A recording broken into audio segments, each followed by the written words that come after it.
We all love the job that we do. We all love buying equipment and playing with new toys. But what we also don't like doing is just throwing tons and tons and tons of money at something that you're never going to recoup. You can have cameras that range anywhere from a couple $1,000s to ones that cost more than your car. You can have lens packages that cost more than a house. So before you start getting really excited and just start buying stuff left and right to build up this epic camera package, instead, let's stop throwing money down the toilet and start figuring out how can we turn our equipment into a business asset that's going to start making you money instead of costing you money.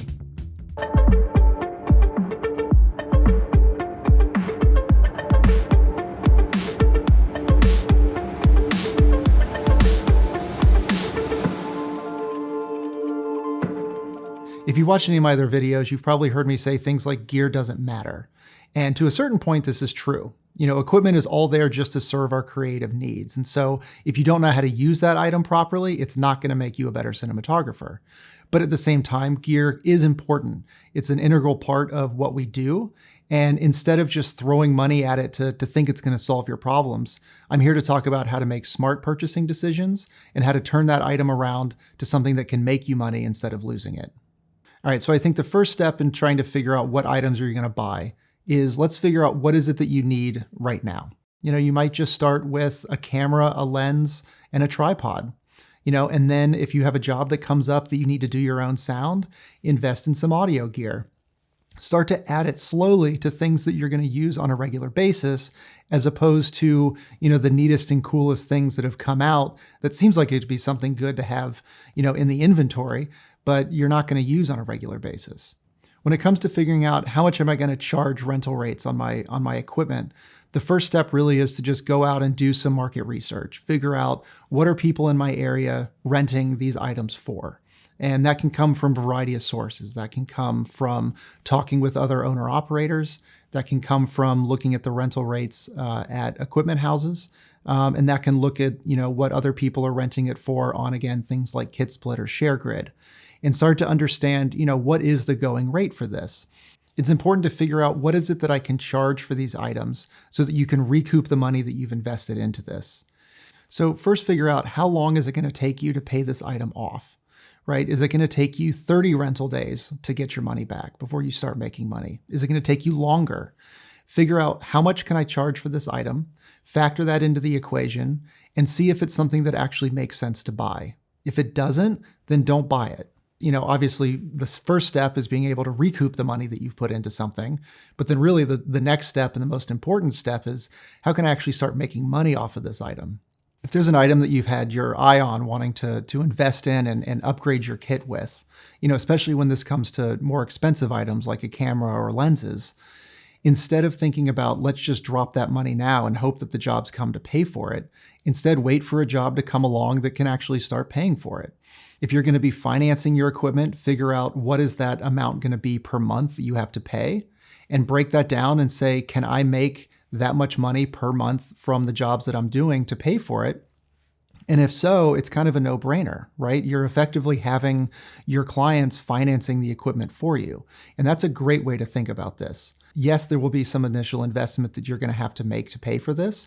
But if you've got a schedule coming up that looks like that you can add a lot of days to that, towards that rental and towards that purchase, then you're in great shape. You're already halfway there in starting to make money off of your equipment.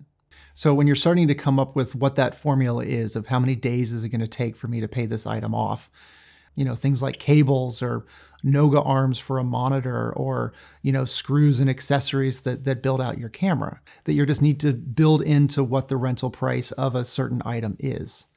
The other thing that you need to keep in mind is that you're going to have, costs for maintenance. You're going to need to keep your equipment in functioning, working order so that it's ready to go out on the next job. These are going to be things that you're not going to be charging to your client. So, keep that in mind and figure out how often am I going to have to do this? And is it something that is worth it to me?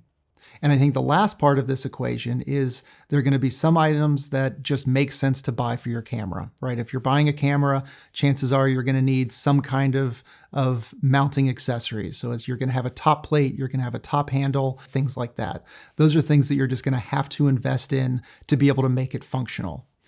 But then there's another side of it where you might find yourself needing to spend money on things that just make your life easier, right? Technically, you may not need it, but if you're going to be having a camera on your shoulder for many hours a day, then you might want to invest a little bit more into a shoulder pad or hand grips that make it comfortable for you. Now, this might be something that, again, you're not able to pass those costs directly onto your clients, but it's also just going to make your job easier, which then is going to be able to let you work more days and thus making more money on your gear. Chances are most of the equipment that you're going to be buying is stuff that you're going to be using on a regular basis, that you're going to be bringing with you to a job to accomplish what's needed. But there's other options. If you're having a quiet time in work and you're not out as much, you can then start to look at, how do I rent this equipment out to other people, to other productions, to start letting the equipment make money for me as opposed to me needing to go out on every job. And so there's all different kinds of ways to do this, right? There's websites like KitSplit and ShareGrid where you can list your equipment and rent it out.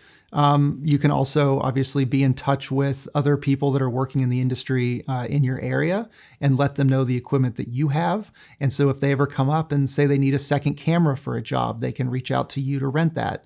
And then the other option is, get in touch and start building relationships with your local rental houses, because, rental houses are places where they are constantly having to invest in the newest and the greatest equipment.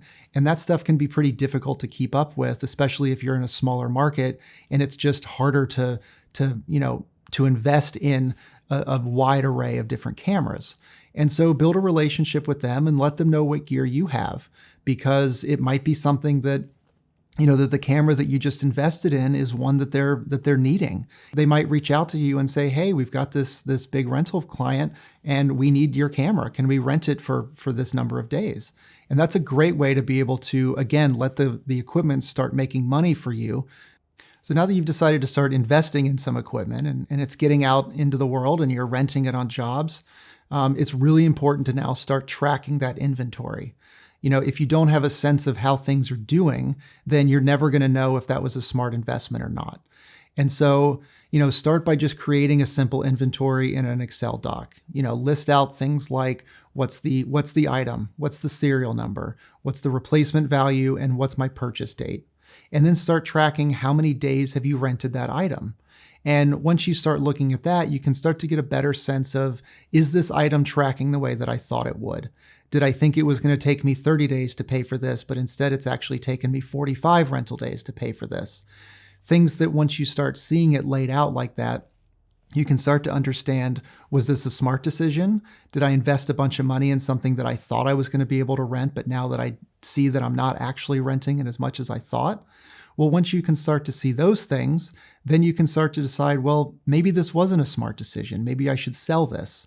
Let me get some money back and reinvest that into something that I actually find myself needing on a regular basis.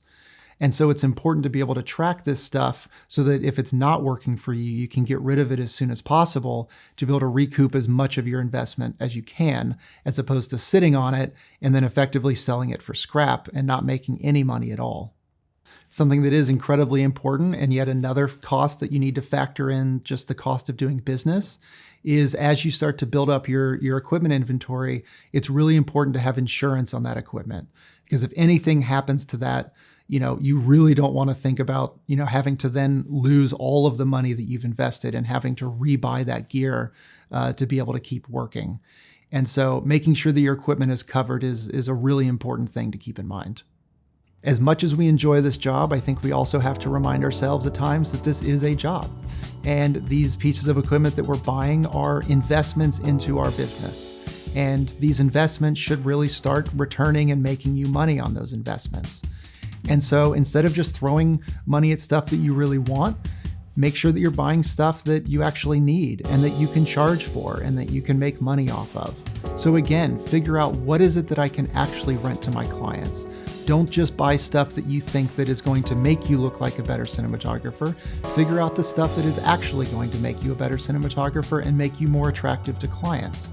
So after all this talk about investing in equipment and making money off of equipment and renting equipment out to people, what I do still want to remind you of is that the equipment itself is not going to make you a better cinematographer. It's going to help support you in doing that. you can start small and start to build your package over time. Well, I hope that this video breakdown was helpful for you. You know, obviously it's very daunting figuring out how much money you're going to be investing into your equipment. But again, if you take it slow, you do it right, this can work out great for you and you can really start letting the equipment make you money. And so thank you so much for watching and look forward to seeing you again soon.